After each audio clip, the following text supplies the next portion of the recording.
Assalamualaikum warahmatullahi wabarakatuh. Perkenalkan, nama saya Eti Mulia, NPM 1834030057. Baiklah, di sini saya akan menjelaskan bab 5 tentang kerangka teoritis dan penyusunan hipotesis.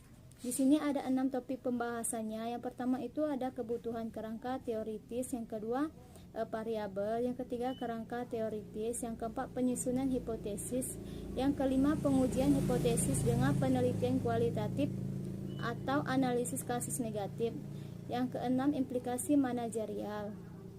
Baiklah, di sini saya akan menjelaskan kebutuhan kerangka teoritis. Nah, di sini sebagai judul besarnya itu ada dua kerangka. Yang pertama itu ada kerangka teoritis. Kerangka teoritis ini suatu ide atau terpikasi teori-teori yang dijadikan sebagai landasan berpikir untuk melaksanakan suatu penelitian. Cara dengan kata lain, untuk mendeskripsikan suatu penelitian, kerangka atau revisi atau teori yang digunakan mengkaji permasalahan. Yang kedua itu kerangka hipotesis.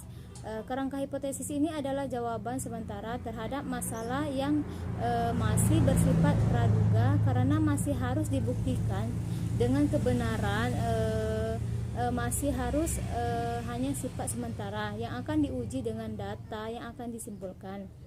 Yang kedua itu ada variabel. Variabel ini salah satu objek yang ditentukan oleh penelitian dengan tujuan memperoleh hasil informasi yang dapat disimpulkan nanti. Baiklah, di sini ada 4 variabel. Yang pertama itu ada variabel terikat, yang kedua variabel bebas, yang ketiga itu variabel moderator, yang keempat itu variabel perantara. Nah, di sini saya akan menjelaskan yang pertama itu variabel terikat.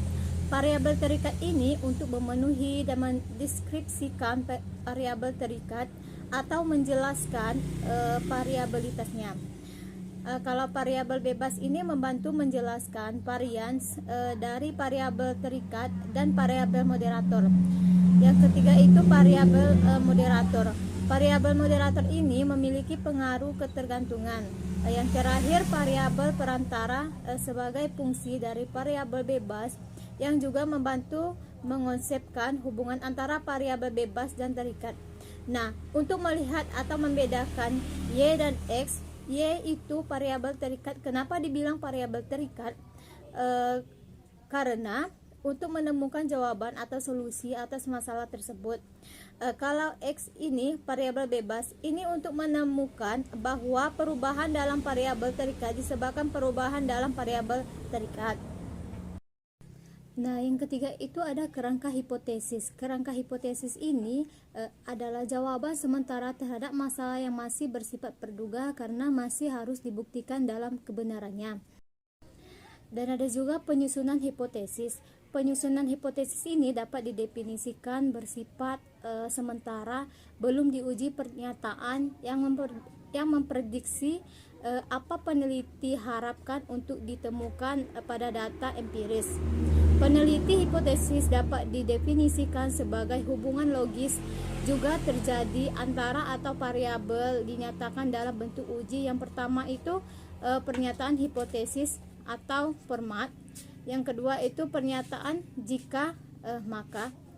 Nah, di sini ada dua jenis hipotesis penelitian. Yang pertama hipotesis nol dan hipotesis alternatif. Hipotesis HO biasa disebutnya itu berguna untuk menguji pada populasi hipotesis O. Ini selalu bersifat negatif, yakni bisa apakah tidak terdapat perbedaan atau apakah tidak terdapat hubungan. Sedangkan hipotesis alternatif yakni hipotesis kemungkinan benar jika hipotesis O ditolak, berupa terdapat perbedaan atau terdapat hubungan atau terjadi antara hipotesis O dan hipotesis alternatif. Ini saling berkebalikan kalau hipotesis O itu dinyatakan dengan kalimat negatif, tidak dapat perbedaan atau tidak dapat hubungan. Sedangkan hipotesis alternatif berupa kalimat pernyataan positif. Nah, materi terakhir itu implikasi manajerial. Pada titik ini cukup mudah untuk mengikuti gerak maju penelitian dari tahap pertama ketika manajer merasakan masalah pengumpulan data awal termasuk survei ke penyusunan kerangka teoritis berdasarkan literatur dan dipandu oleh pengalaman serta perumusan hipotesis untuk diuji. Nah, jadi masalah didefinisikan pengetahuan. Yang keempat, jenis variabel yang berbeda memperluas pemahaman manajer, misalnya dalam hal bagaimana terbagi faktor-faktor berdasarkan dengan keadaan organisasi. Nah, pengetahuan dan bagaimana, untuk tujuan apa kerangka teoritis dibangun, hipotesis disusun, dan manajer untuk menjadi hakim yang cerdas, dan laporan peneliti diberikan oleh konsultan. Nah, itulah hasil presentasi saya dari bab 5 ini. Jika ada salah kata, saya mohon maaf. Kepada Tuhan saya mohon ampun. Saya akhiri. Wabillahi taufiq hidayah. Wassalamualaikum warahmatullahi wabarakatuh.